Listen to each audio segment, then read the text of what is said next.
Mike, what's going on? How's it going? What's going on?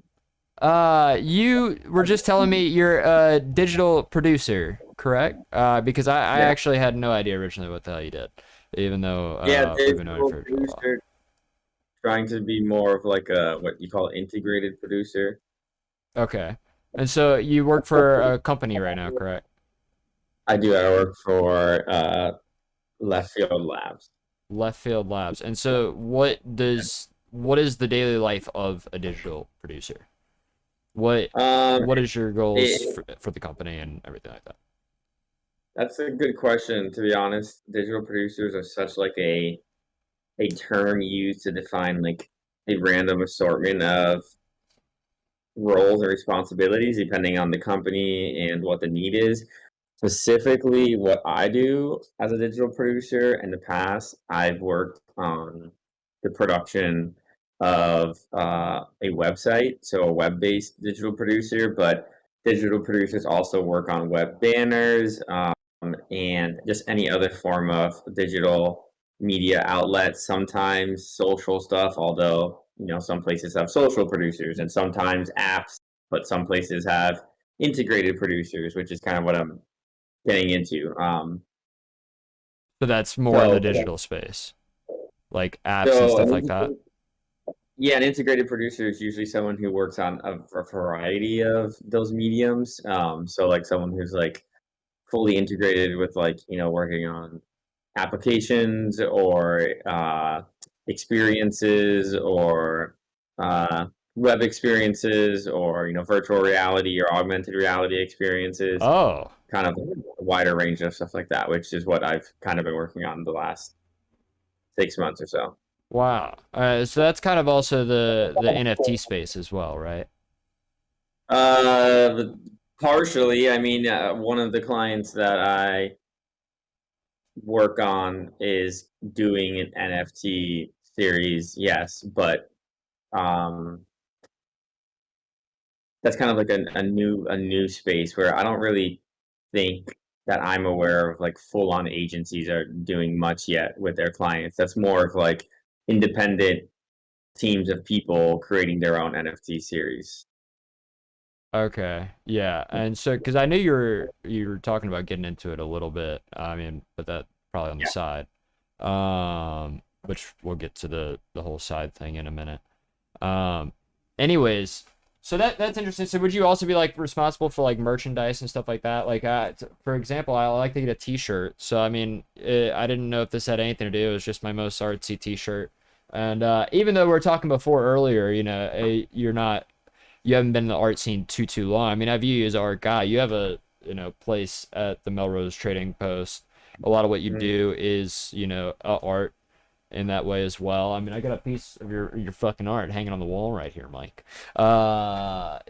So Thank you definitely are an artist in that retrospect. But anyways, that's so do you essentially design everything web based?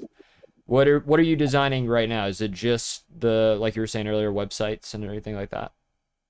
Are you talking about my personal or more so like what I do for work? What you do for work right now? So as a producer, I'm not the one responsible for the execution of the creative or the user experience or the development. As a producer, my job is just to mostly facilitate all of that. So I have a team of like developers, creatives, user experience, and we'll get a brief from a client. And once we get that brief from the client, we, as a producer, you go and you work with, the leads for each one of these departments. You develop an estimate. How long do you think it'll take to complete this brief? How many hours for each person? What type of roles do we need to fill this? Is this 2 developers, 4 developers? And you create this project plan. And then once you create that project plan, and you get everything signed off with the client, then you move into the actual production. So now you actually follow that same plan that you'd help build, and maybe for 2 weeks you're working on concepting, right? Like a discovery phase. So I work with the creative team and hey, let's put some ideas onto paper and then have meetings with the client every week or every couple of days to talk through our concepts and how we could turn them into, like a reality, whether it's a website or an application or an experience. Um, and then you go through those stages, right? Like you have a discovery stage, you have a creative stage, you have a development stage, and then ultimately you, at the very end of the project plan, you're delivering that full scope of work that you promised or you kind of sold the client on earlier on. So that's, as a producer, I guess to bring that full circle, as a producer, my job is focused on who's doing what, making sure I have the right team, making sure every day we're following the plan according to schedule, setting up meetings, setting up regroups, kind of answering any questions logistically. Oh, they need to log in for this. Okay, how do we get that? Oh, they need something here. How do I get that to them? Um, so that's kind of what I do now. So I actually don't execute any of the creative side stuff for now. Okay, that's interesting. So what led you to enter the creative side? And how long have you been doing it? Because I thought you'd been doing it for a long time. Your stuff is great. So I mean, I figured it would have been a while. Is this something you haven't been doing for a long time? So creatively on my own, I have been doing stuff for a while. I am self-taught in like Photoshop and Illustrator coming out of high school. I can't tell you the amount of hours I would spend just sitting on my computer, messing around with graphics. I Dang. remember in high school and even like the early years of college, like all my friends and I, like most people were out partying, drinking. We would joke around and throw what we call computer parties, where like we would all just go into someone's garage and like I don't know, get stoned and then just like sit on each one of our computers, like doing this design and this person's learning animation and this person's editing a video and like all we were just like those like weird creative techie nerd kids that kind of didn't go to school for it, but we loved it and we just kind of wanted to do it on the side. Or not on the side, we kind of wanted to do it to teach ourselves and just get involved with it. And that's when I started developing that passion for the digital creative outlet. And when I was in college, probably my second or third year, I said, I want to make a clothing brand. I thought clothing was really cool at the time. My old business partner for our clothing brand was really into fashion and all that stuff as well. And I would create a bunch of graphics for T-shirts. We would get them printed. We would sell them locally, and we did really well, or we did pretty well for a local business. Is there anywhere I can You find a know, picture of these? if you try the website mars.com, I actually think that still might be up. This is that's probably the last collection I did ever with the brand. That was probably like 3 years ago, 4 years ago. But there's I also like we had like ASAP Ferg wear our stuff. We gave our stuff to Ludacris. We had Roscoe Dash. We had a bunch of local rappers that would like wear our stuff. Not local. We had a bunch of rappers that we would kind of give our stuff to. We'd go to shows. We'd meet them. We'd give them our apparel. Yeah, those are some examples of some of this yeah, stuff. It was okay. called Mars. Yeah, and Is this so you? that's kind of where. Yeah, that's it. That's nice. Yeah, I was about to say this feels like, a lot of your artwork, which I should have. I guess I can grab. But yeah, so I have been doing art and creative I stuff can't for hear a you, long sorry. time. What were you saying? Only. Sorry, I couldn't hear you. What'd you say? I had to take my headphones off, sorry. I was just saying, yeah, I actually have been doing art and creative stuff for a long time, ever since I was, 18 years old, 17 years old in high school. But only recently have I kind of decided to, or let me, I guess, to finish the story, we did the Mars clothing brand for a while. We did well. I even started reaching out with other artists that were all over the world to kind of like submit or not submit, collaborate on like some art pieces that we would sell on the merchandise. And we had like designers in like, we had a really cool guy in Paris, another one in the Netherlands, another one in the Philippines, and they were like designing stuff for us. And we kind of grew the brand to be pretty big, where we were doing some mid-level sales. But then I ended up moving to Los Angeles and leaving Miami, and that kind of was tough for my business partner still to be in Miami and me to be in Los Angeles, and just our different the aesthetic of like our brand kind of started to differ um, of where we wanted to take it. So all in all, it was a great experience, but we ended up kind of just like ending it. And I still just had a love for just like sitting on my computer and listening to music and making cool stuff. And I'm also like, as much as I like producing art or making art, I'm equally a fan of art and artists. So like, I'm always just like constantly following artists I like, taking inspiration from all types of painters and graphic artists and designers and Who's some of your all favorites types of right now? some of my favorite. Well, right now, one of my all-time favorite artists who's big inspiration was a friend of mine. His name's Junkyard. He's down in Miami, and we would hang out, and that's kind of the first person that I think really influenced me to like go from digital to physical. So I would always just do stuff graphically on the computer. But then then I hung out with him a couple of times, and he would actually do paintings, and it was just incredible stuff that made me really. If you're gonna, are you gonna look him up or? Yeah, I was trying to. It's like It's like junkyard underscore JYKD or something like that on Instagram. See if that he you might have to like scroll down to kind of find some of his older art. He's recently gone I don't into know why like I didn't making put music. Instagram behind that.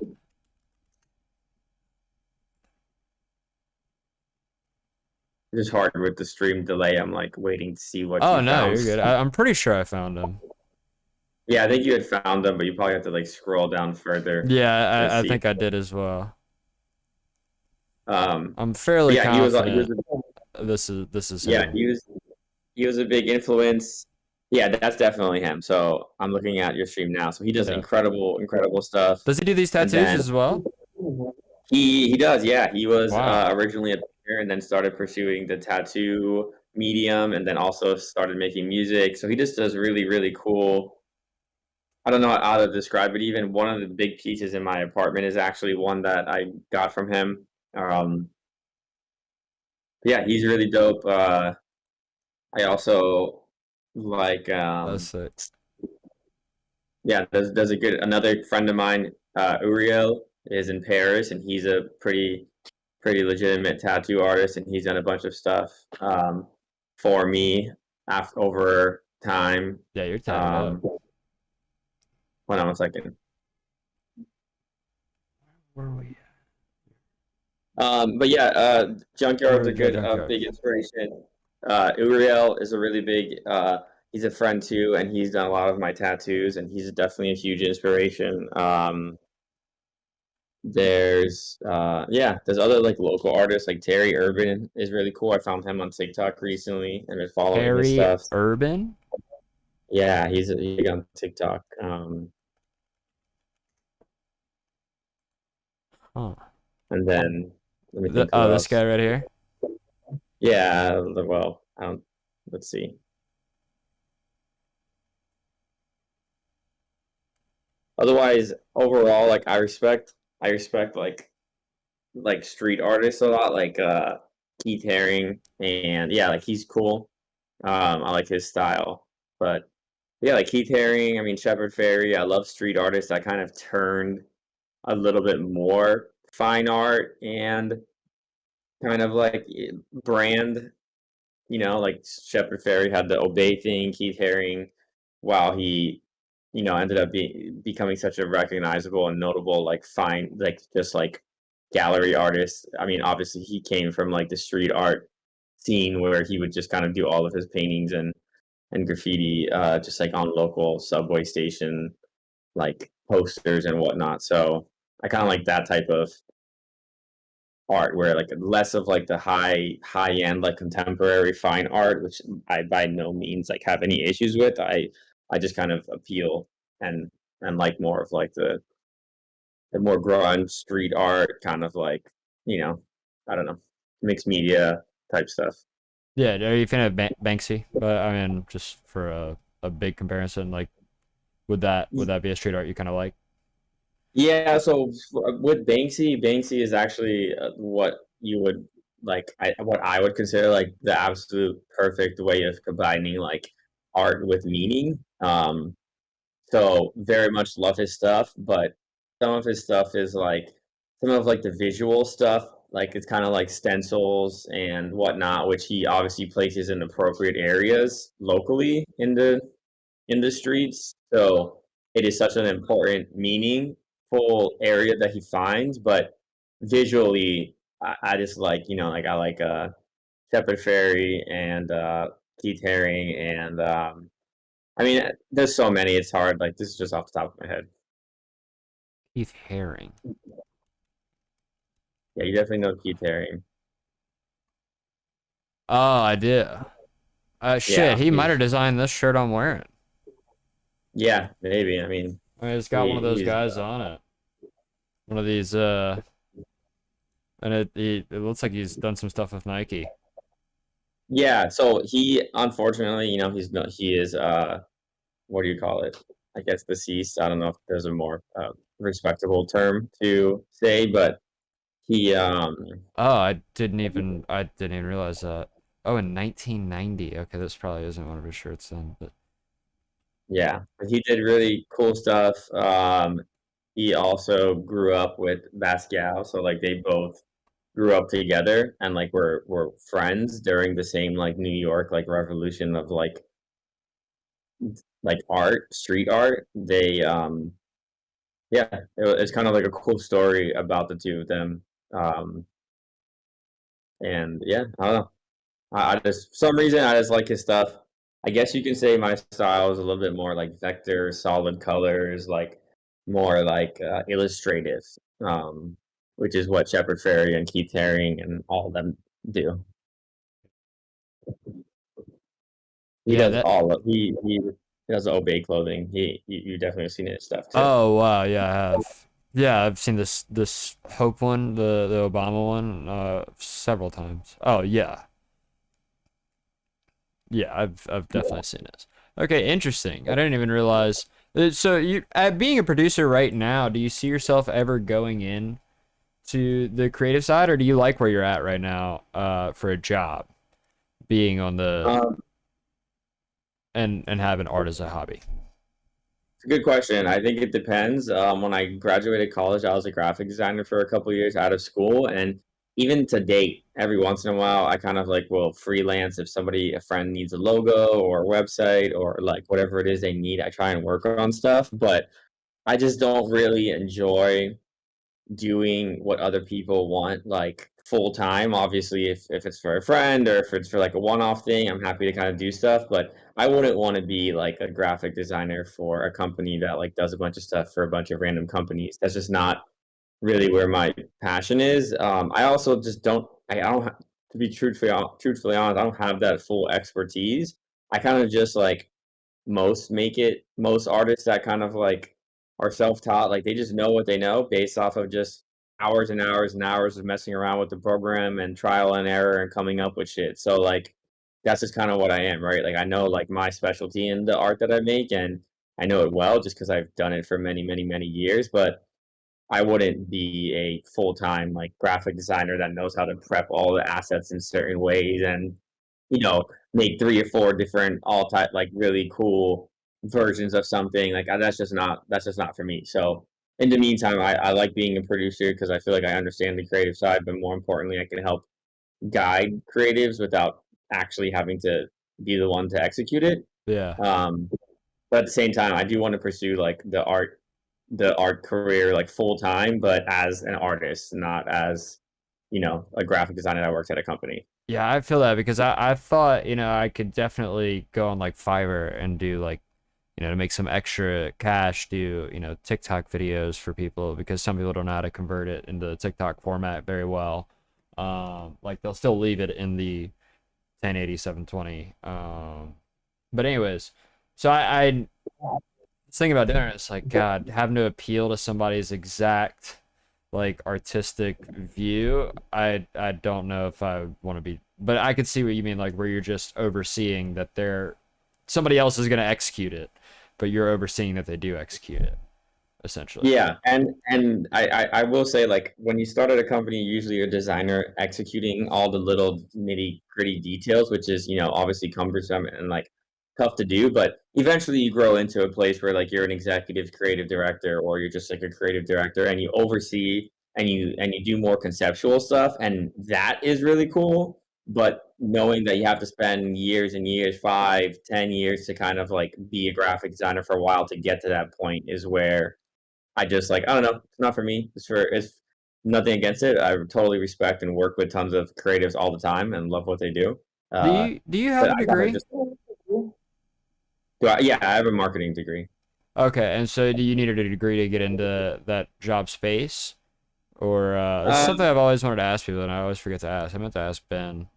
And I know Lab had to go through correction facility training, but I don't think so. I think most, especially in the modern world, like you don't really need a degree at all. And more importantly, if you do have a degree in something specific, like usually I mean, let's be real. Like when you're in college, you don't really know what you want to do for the rest of your life, right? Like maybe some people do, and yeah. that is What's the reason I'm making these videos?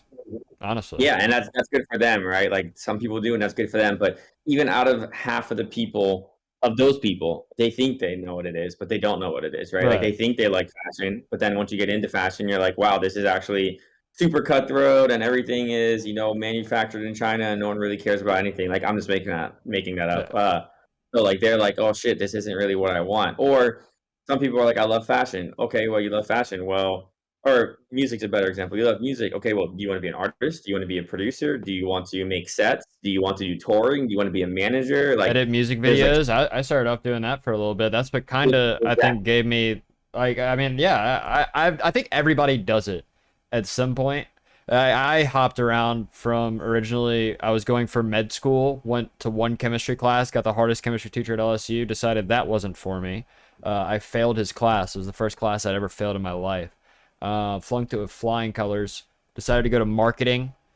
Decided to get out of there, and then didn't know what I wanted to do. Was working in restaurants. Started doing the film stuff, and then moved out here. Which, by the way, what brought you out here? um, partially work, partially just the next Lifestyle step in change. life. Yeah. Yeah, I mean, also like the hero's journey. I've always, wanted to. I don't know if you're familiar with the hero's journey, but Mm-mm. the arc in a person's life. I kind of wanted to do something like that too. Nice. Okay, interesting. I'll have to look that up later. Heroes Journey. Um, Are you familiar with the hero's journey? no. So it's like the overarching like concept in a lot of stories, books, movies, and they try to summarize just overall like how majority of things in movies and all that stuff happen, and it's person starts at local home and area and then wants to pursue something bigger, so they become an outcast because they try to do something bigger or different, or they get banned or whatever. Each variation differs, so they go somewhere else. Wherever they're going somewhere else, that helps them accomplish what it is that they truly want to become, and then they become this incredible thing, and then they return back home. So it's like the hero's journey. Like you leave, you go, you discover yourself, you become what you are, you like kind of go into this new, yeah, there you go, like death and rebirth, and then you come back and you return Yeah. back to your original like home and family and location, and you provide all that new knowledge that you found and like your new self, and like you give back to everything that made you in the very beginning. But it's a cool concept. I mean, Yeah, this is to a very me, cool concept. yeah, it's a very high level thought process when if you want to write a script or a book or a movie or a play or anything. Like a lot of times this is kind of like a way to do it. Oh, yeah, that's what I was. The first link that popped up was saying that the story is it's a narrative used in essentially every narrative. Which I mean it I mean, it's is. It's for the some people, overarching journey. Yeah, it's the hero's journey. Makes sense. yeah, and for some people like me, like I've gone through stages of like existential crises, like, who am I? What am I doing here? What is life? Like, what is the importance of it all? And like this kind of helps give you a path, like a journey, like a definition. Like, not that you have to figure out what life is. Part of it's just like the journey itself. But like this kind of, at least for me, made me feel like I am journeying in life, Yeah. not just staying solitary in one spot. And for some people, that's staying solitary is what they want. So like this isn't like the Yeah, it's one way definitely to not the live thing. life. That's how Yeah, I it's not. feel about, my whole thing of whenever I moved out here, there's definitely that feeling of, wow, this is interesting. Like having the journey was so much fun. I struggled for the first year and a half, 2 years. I mean, at some points I was driving all the way from Long Beach to Hollywood every day, and you know what? To be honest with you, I kind of miss those days. Because it was all new, it was all journey, it was all uh learning every day, like the chart was saying. Just learning something new and having challenges and everything like that. Which I mean, of course, now I do have new challenges, and that's the way of life. Here where it continues. But I also want to, while we are kind of on the art thing, I wanted to ask you, how did you go about getting trading posts at Melrose? Like if there was an artist looking to, and have you ever had your art in any galleries? I feel like you did, and we went to it, but I could be wrong. I have not had it in any formal galleries. I've done like a local, like personal gallery before. Like I did one through work a while back.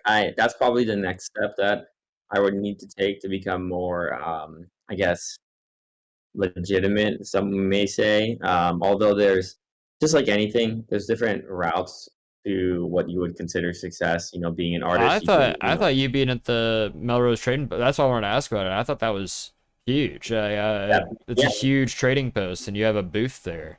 Yeah. So yeah, how does that feel? How'd you get that?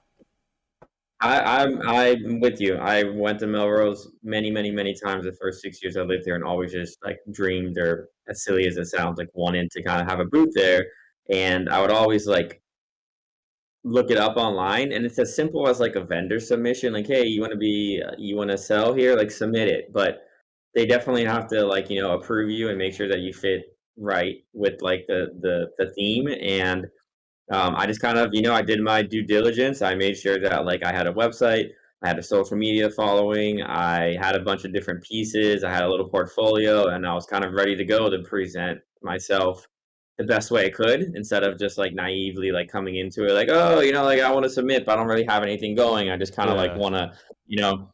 So I just kind of did it that way, and I feel like that helped me like come off so much of all this stuff is really just perception, like how you're perceived by others. And by having, a website, a fully built out website, and an Instagram account with 10,000 followers, and like just, a bunch of, fans of like the art and stuff, it's like, yeah, I mean, they, luckily or thankfully they looked at all the stuff. They just said, yeah, you're approved. We'd love to have you here. And then you just, you kind of do it.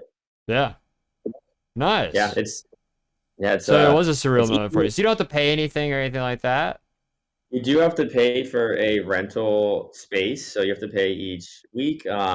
It's it's not like it's like some glamorous, like only high end people get selected. Like there's tons of just random vendors there, Oh yeah, but for sure. it's more about like the accomplishment of like willing to put yourself and your art out there to a public of like hundreds, if not thousands of people that are, constantly like walking around, and also like a very like in the scene type of area. And that was really just like a defining moment for me to like, okay, let me put all my shit out there, see how well it does. I was so nervous the first time I did it, because I was like, if no one buys anything, like, listen, I'm glad I did it. I wasn't going to be upset, but I think it would be like a clear indicator, like, okay, maybe this just isn't the right path. But luckily, I sold a bunch of stuff, and it's only made me want to like pursue it further and continue going back. Yeah, you're gonna be there this Sunday, right? Yeah, I'm gonna be there this Sunday. And for anybody listening or at any point, I mean, I started a clothing brand in college. It did pretty well, but ultimately, I mean, I guess some you would classify it as, a failure because it's, not a consistent business that's bringing in revenue, right? Like it ended. But the learning opportunities I had there, I mean, the fact that I kind of tried to start a business, that in and of itself was like learn how to make a website, learn how to run ads, learn how to set up all of your artwork or whatever business you want to do, learn how to prepare everything, learn how to manage like relationships and talk to people, learn how to reach out to customers whenever they purchase anything. Like all the wide set of experiences you gain by just trying to start something is like going to be more important and valuable to you Sure. um, in your life than anything else you could ever do or learn in college or at the workplace. Like doing it all yourself, and that kind of helped set me up for now the second round of Go, which is like, now let me do my art thing. And now this time around, I don't feel like I'm, like, oh shit, how do I do all this stuff? Like I did it before. I could try and do it again. And if I fail at this, I'm gonna try again. And it's just like you never know unless you put it out there, and that's how most people I think become successfully uh or I guess successful as like entrepreneurs is like just continuing to like put yourself out there, take a risk, failing and try again. So do you think your life in that brand right there, having the clothing brand or having a lifetime in art has helped you in pursuing the art as well as you have been, being able to get these booths and being able to sell your art? Do you think the business side came in more, or the artistic side has benefited you more? I definitely think the business side, the artistic side was like really just like everyone has art is subjective, right? Like art is truly subjective. Like Yeah. you could make a bunch of shit and no one may like it, but that doesn't mean it's not good. It just means like it's maybe not those people's specific, I don't know, style, right? Right. But business for the most part is objective, right? Like it's numerical. It's like what your costs are, what like your return on your investment is, what like everything is worth. I mean, I guess worth is subjective, but still, like there's like a hard cost incurred upon like everything, and more importantly, like business as well as like communication, sales, all of that is pretty objective too. Like being respectful, understanding, being able to read people's body language and their openness, and being able to kind of sell them on ideas and concepts or your product. Like all of that's objective, and that takes practice and skill to learn just as much as the art does, right? Like you can't just be a great artist and never pursue anything from the business side. You're not an entrepreneur, you're just a true artist. Where what I want to try to be is like a good balance of both, and all of that is really just like yeah, it's just practice and practice and practice, and all that practice eventually makes you better.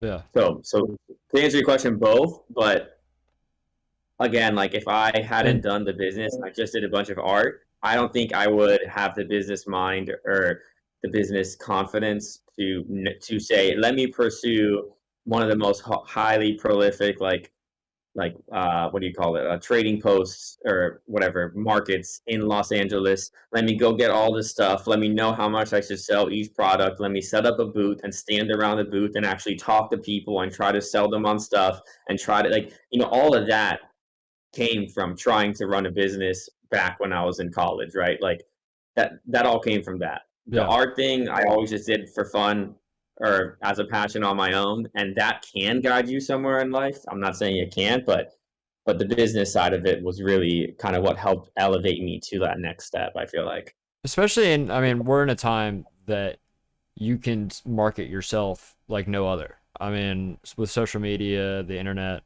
you don't need the big guy. There's nothing wrong with being completely artistic because you can work for the big guy.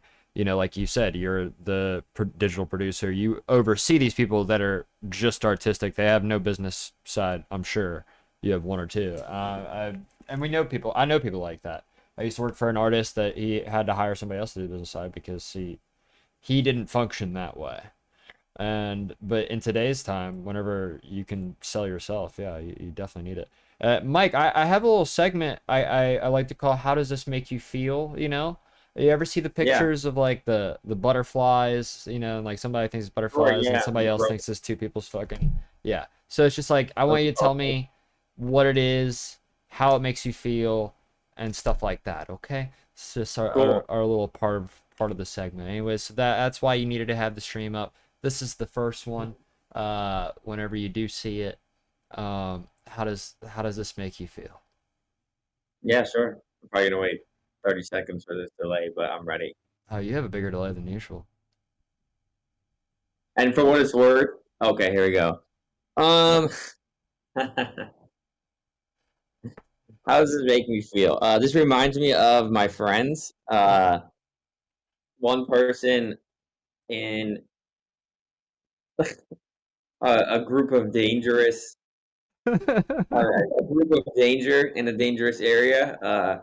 Do you That's kind miss of it? like, I mean, of course, I miss it. I think one of the best things Yeah, I saw y'all that arguing I about it in the group chat the other day. And so, how do you feel about Caldera? You're not a fan, huh?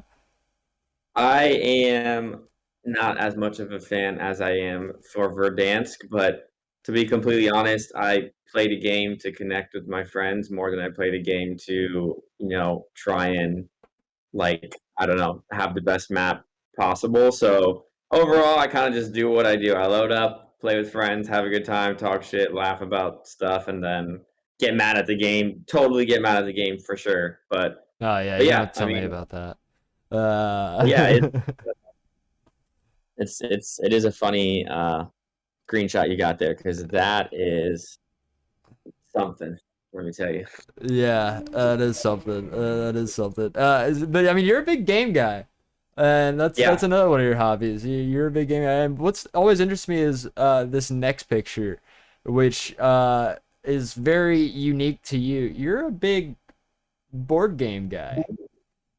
I do love board games. Let's see what you've got. I mean, I Ready. got I got every single board game on here. I figured I wouldn't even wait for you to fully see it. But I wanted to ask you what your favorite board game is, and what Mm, about board games you like so much? Because every time we would ask that out, you'd be like, "Yeah, what game should I bring?" And you're yeah. like the only person offering to bring like Monopoly and just random board games I haven't played since I was a kid. And so, where do you think that Yeah. comes from? Part of it comes from my mom's side and my grandparents. When I was growing up, like my grandparents had this closet that was just, I mean, top to bottom filled with over 100 different games. And all we would do is every time we would go to my grandparents, they would make dinner and we would just sit around and play games, card games, board games, whatever it is. So I don't know, just have a huge fascination for games. It also like it also, I don't know, I think it's a great bonding exercise, whether it's new people, whether it's old friends, whether it's, like, whatever it is, right? Like, I think it's a great opportunity to truly get to know somebody, see how they think about things, see their strategy, find their sense of True. humor, learn more about them. It's much more than just like the game. If you like, kind of look at it, like it's almost like an output of who that person is via whatever the game is, but yeah, I love board games. So, a board Out of game the is a ones great first date option. well, it depends. I mean, I Yeah, think of that course. um, it depends on the game, and nowadays, like there are so many people making so many cool games that like I'm on TikTok and I follow like people that specifically have accounts where they do like board game reviews, and like every day there's a new unique game coming out, and on top of board games, there's video games, and then there's like mobile app games and there's party games and there's social games and there's like deep intimacy games where you ask each other like very personal questions, like so there's so many different. I think life in it of itself is truly a game, and any chance I get, like adding that extra little teeny level of competition while not making it just about the competition just adds fun to it. Yeah, that's Yeah. funny. That's good. Another, I don't know. I'm gonna switch it up a little bit. How do you feel about these bad boys right here? I've been wanting to ask your opinion. I know you're looking into this space, but how do you feel about these specifically and these types, these heads, these monkey NFTs, the apes? The um, all of these. How do you feel about these specifically? And then we can go more into the NFT space. Yeah, I mean, these specifically, I think that they're cool. I think that they do a good job of marketing themselves similar to like how Pokemon did, right? Like collect them all or collect the one that like you think is the best representation of you or that you think looks the coolest. So that in and of itself as like a collectible piece, I think is cool. I mean, I like to collect things. I have Funko Pops. I used to do Pokemon cards. Every chance I can like collect something because it's part of like a bigger thing is something that I want to try and do. And I think a lot of people are addicted to that in a good way.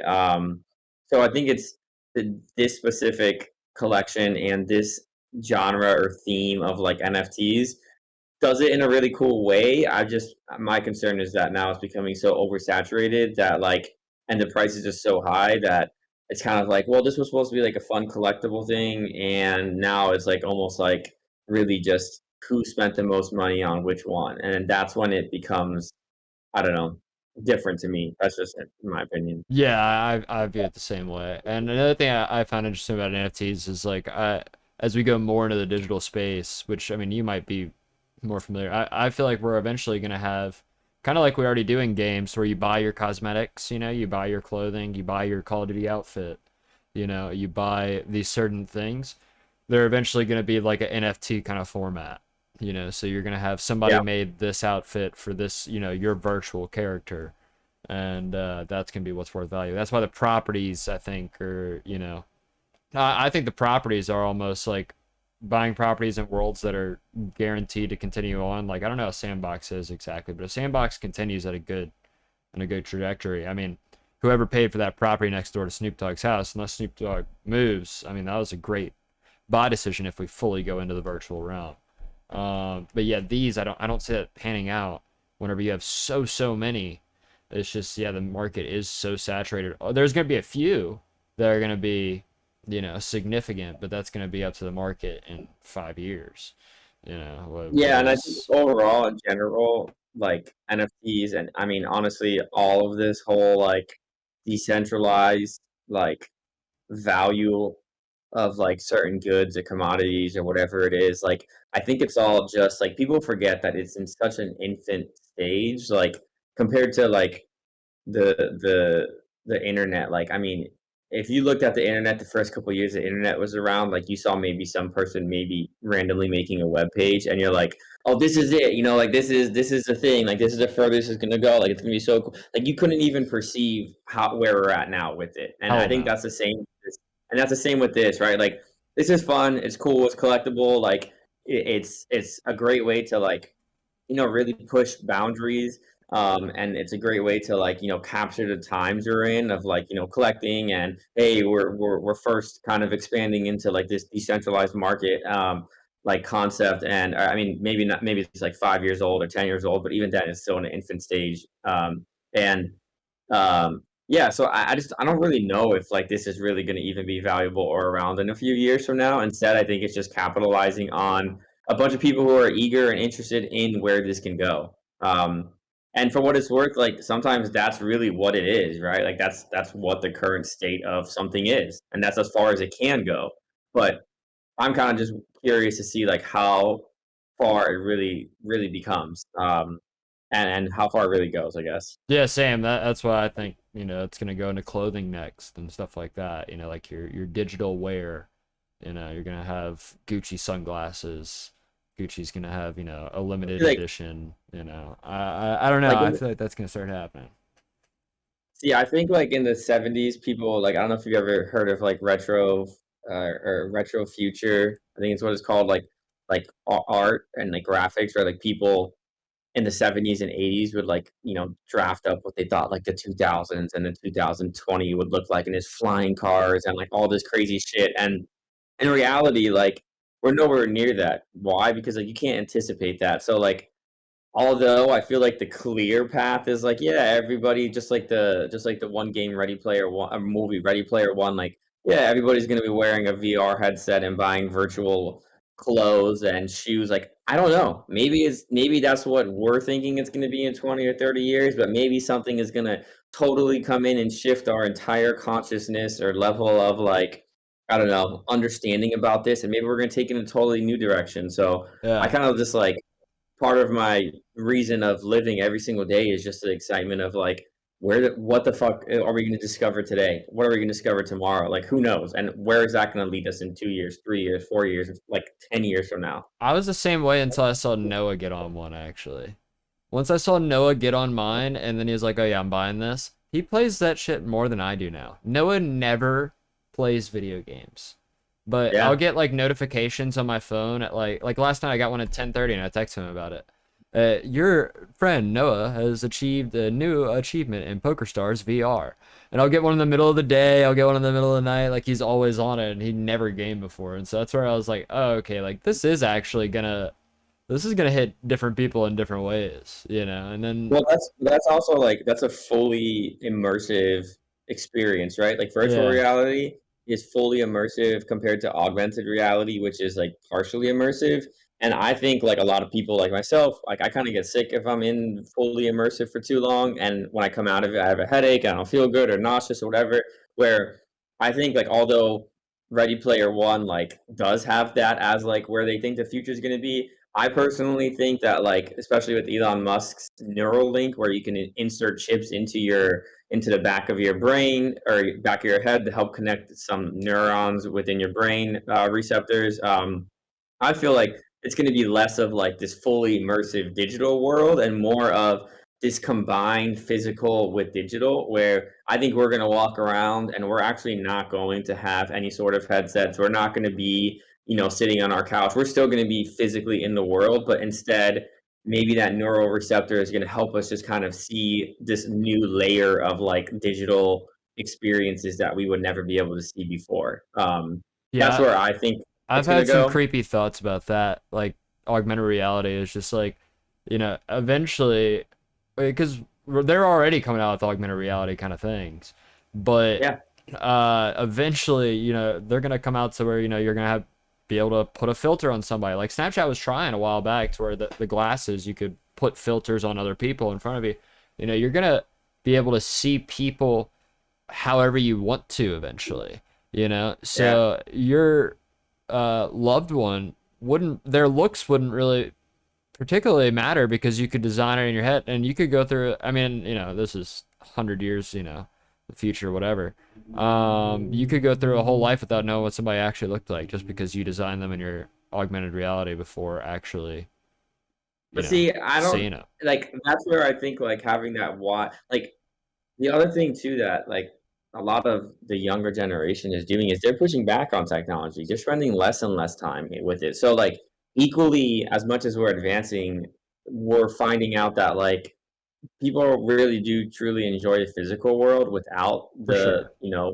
the over stimulus of like the digital stuff associated with it. And I just think there's going to be a whole wide set of variety of ways to live. To your point, that could definitely be one, right? Somebody who Yeah. is that never wants to live in the physical world. They only want something digital and they never want to see their girlfriend. But I also think there's a cool medium where like augmented reality is a big thing. And then I also think there's going to be plenty, if not a lot of people that still want to live just truly in a physical world. They don't want digital Yeah. to be, involved. Yeah, I'm in the medium to where I can go in and enjoy it, but I definitely prefer. Like I told Noah whenever he first got it, he was in a VR chat in one of the clubs, and I told Noah I was like, I'm down to do this, but I would never do it on a Friday or Saturday. Whenever I could Yeah. be like in a real club, I just wouldn't do it. I would never prefer to go to this digital one. I'd do it on a weeknight, for shits and giggles. Sure, why not? But on a weekend, whenever I can go somewhere physically, and I usually would, there's no way I'm passing that up. Same with like a But see, hike and stuff like but that. that's where like I think like the future could be like, hey, you'd rather go on a hike or a club to the club, right? But like maybe what if there was an opportunity that certain clubs had like, hey, for an hour, I don't know, you meet somebody in the physical, and then if you want, you could take a room off to the side where you guys can both put on headsets and do whatever crazy shit you want to do. Like it's gonna be combined. It's gonna be more it's going to be just more of like a variety of things you can do and less of like this is the future, this is everybody's going to have headsets on, like I think it's going to be just a wider set of options. Yeah, and I that also kind of brings us to you're also just a very outdoorsy guy, which is one of my pictures was a hike. And you like to go play different sports like tennis. You're going to play, which are you playing it right now, actually? I Softball? no, I'm not. I need to reach back out to everybody to see if they want to do a league. I just didn't do it because of the COVID Yeah. rise. Yeah, well, we're back down now, so hey, Yeah. might as well. So now let me bring everybody in together from different areas to meet weekly. That's love to do that. There we go. That's the mic I know. I won't be here this week, so you won't find me there.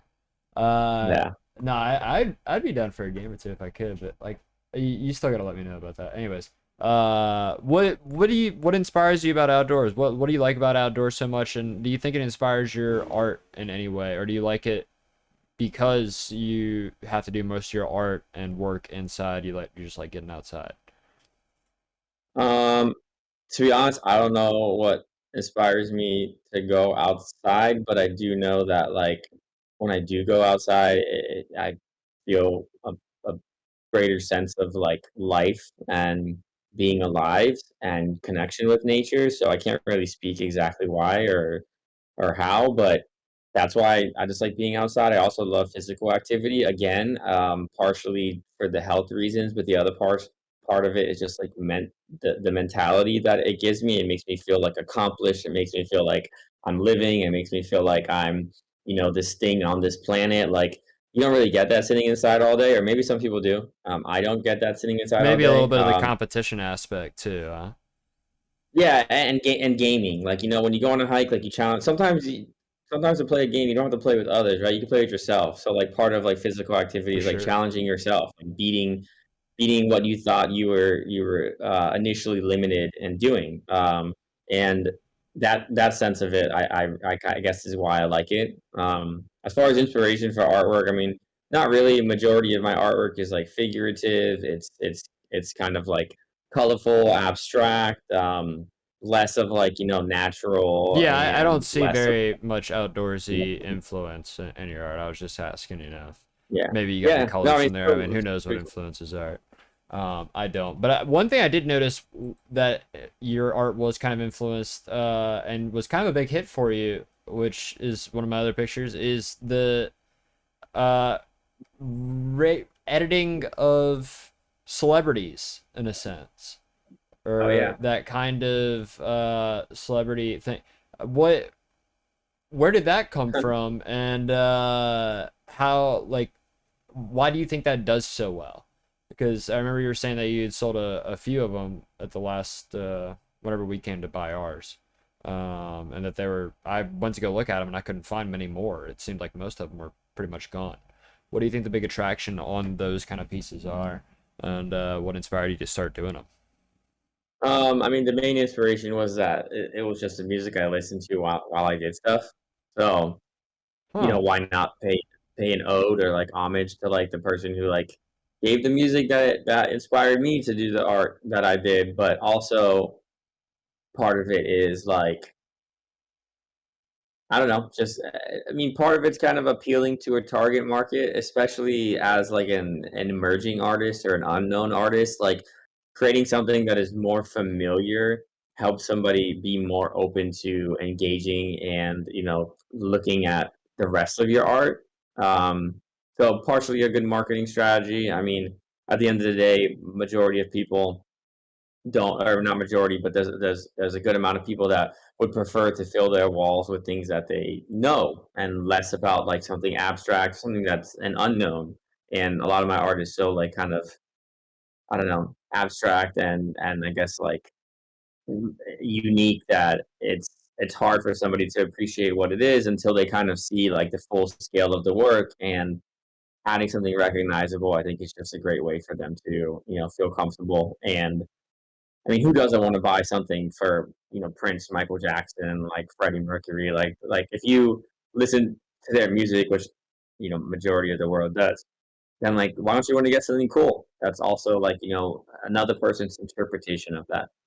And I I also had another question. Do you find kind of a weird, I don't know if you call it boundary, but kind of a weird boundary area when it comes to doing celebrities? Because I know, at least in the streaming world, there's been a big thing to where NFTs were created of the likeliness of streamers, and then he tried selling a collection of these NFTs online, and some of the streamers were like, "Hey, what is my face doing on this card? Not seeing the art for it."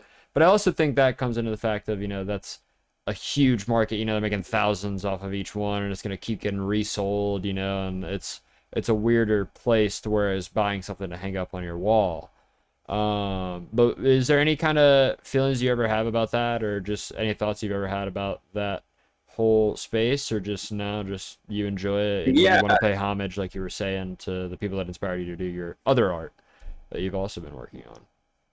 yeah, I mean that's a good question, especially when it comes to art, like copyright infringement or like copyright like theft or any of that stuff is it's hard, right? Like it's hard to know what you can take and redo enough to where it becomes your own. It's really hard whenever you go to like Spencer's and you see like Mickey Mouse smoking a joint on a T-shirt.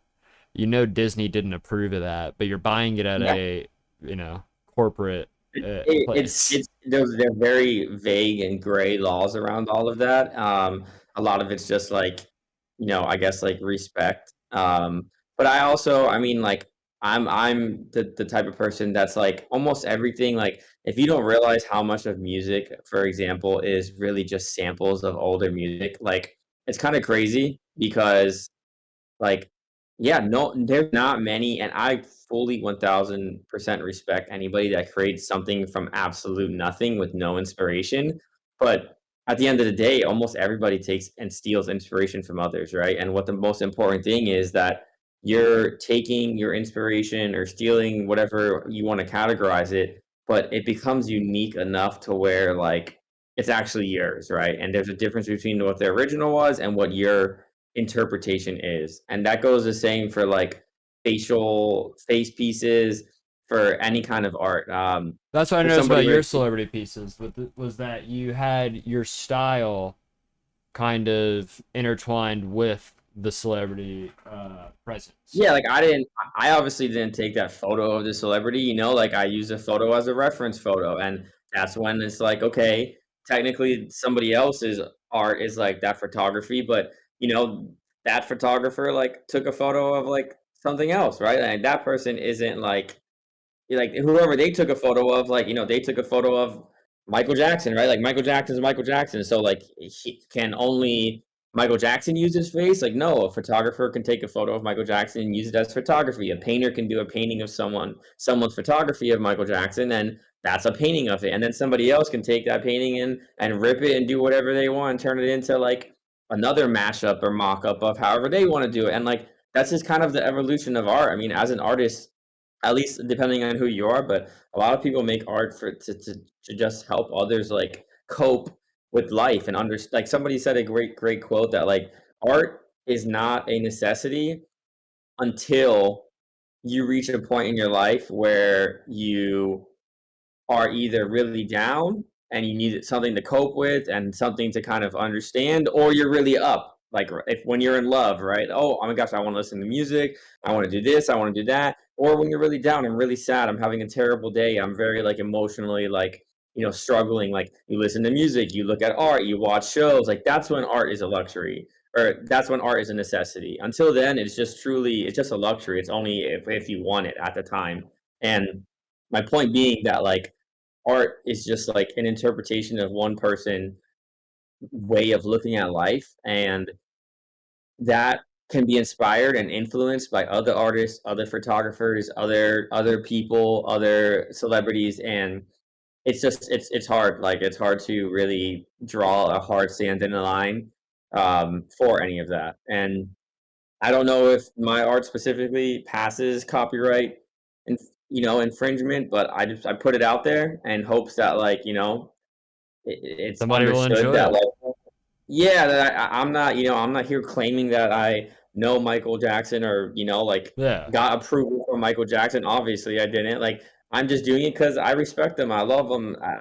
Listen to that type of music growing up, or Prince, or Freddie Mercury, or Fleetwood Mac, or Stevie Nicks, or David Byrne. Like I just do stuff around people that I like, and that's the most I'm gonna do. If one day somebody says, "Hey, you need to take this down," okay, like I'll take it down. I respect what you're saying. If the Prince Foundation says, this doesn't pass our we don't allow for you to reuse his image, like fine. But until then, like I'm just gonna do whatever I like. I'm gonna put it out there, and if somebody has a problem with it, then definitely talk to me about it. I'm happy to figure out what to do. Yeah, that's exactly the guy. I forgot what it was. Something Dex. It was. Let's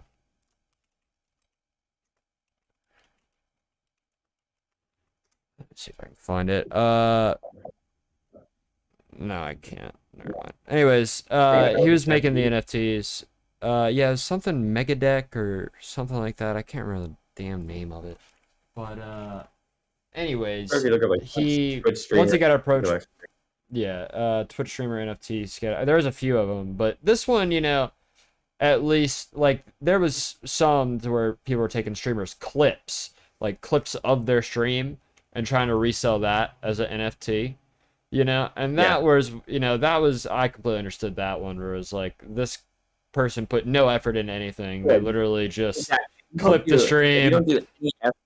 Yeah, and but then this one guy, I really gotta find. Let me go to uh he I guess actually that's created valid. artwork for it. And so in my opinion, it was Metadex. That's what it's called, Metadex. The website I'm pretty sure is definitely taken down, and from what I understand, he is just going to, essentially sell it as artwork. He's not going to go into the NFT space. Essentially the same thing you were saying. This was, wait, shit. Oh, This lovely. was Awesome some, amount. so he made like trading cards for like this is XQC's trading card. I mean, I personally think like it's that's again like that's a hard line to walk. Yeah. But I do think like I mean, listen, that to me is unique art, and that person is doing Yeah, I mean, Valkyrie everything. never took this picture. And so he did this all from scratch. So I thought it Yeah. was very unique. I mean, this is Pokemon one. You know, in my opinion, yeah, I view it as art. I mean, can he sell? I mean, I didn't understand the scope of how many he was doing, and like this many colors or anything. There definitely is lines to be crossed because I'm sure he could make, probably millions if this actually went into market.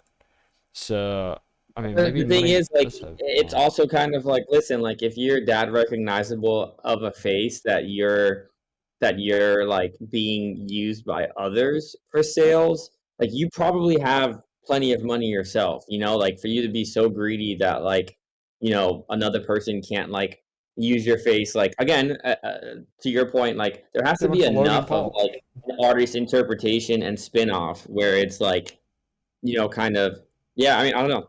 Is that capitalizing on others? Sure. But But that's it's also kind of also like what like, the world is built on. I mean, yeah, bet sure. hate to say it, but I mean, even if you go to a hospital, that hospital is there and banking on somebody to come in with a medical emergency so they can get Yeah. paid. Even the worst things in life. I mean the best, the things that we think there's no flaw in. I mean there's flaw in, it's for the benefit of somebody else. It's kind of like, Prisons, like I was like, talking about with Lab it's, Wednesday. Prisons are all for the benefit of people. yeah, it's Um, kind of like fan art though. Like if someone's a big fan and they want to make fan art, like are they not at all in any way able to like make money off that just because like they're a fan and they like your stuff? Or, if they're doing unique enough stuff, like can't they sell their own fan art? I don't know. I mean, I'm all for it. That's my I'm all personal for it opinion. too. That's my personal opinion. Whenever it comes to like I said earlier, whenever it's a clip, they put no effort into it at all, and 100%. If you don't change a single that's thing, then that's copy and but paste. this Like is that's none of these people took these pictures. He just got inspiration and made them, and it looks like he put a lot of work into it. This is an apology video. I mean, he had to put out a whole thing. He took the whole market down, everything.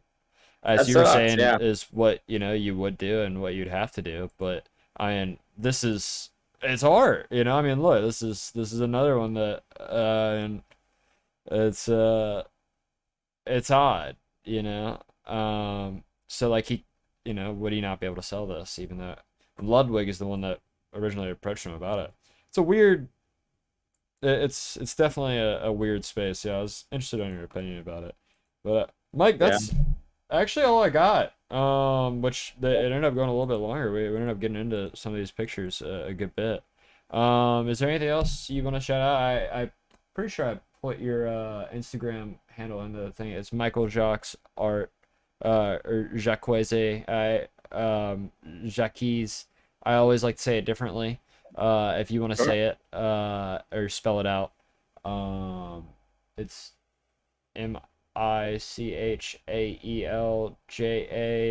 Michaeljae. What it B. Yep.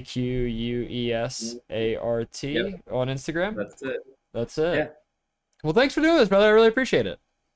Of course, Uh, man. I'm glad you're able to chat. yeah, and well, you know what? And I respect your hustle. Thanks for having me. And I think, keep it up. Go from streaming to acting to whatever endeavors you personally want to pursue. I mean, I'm all in Yeah, support of it. I'm all for If one creative, fails, I think I've found my boat, and that's just in do what creating. you love. Do what you Yeah, love. That's the most yeah, important thing in life. And the second most important thing is once you do what you love, try to find a way to fund it. yeah. Become the businessman part of it.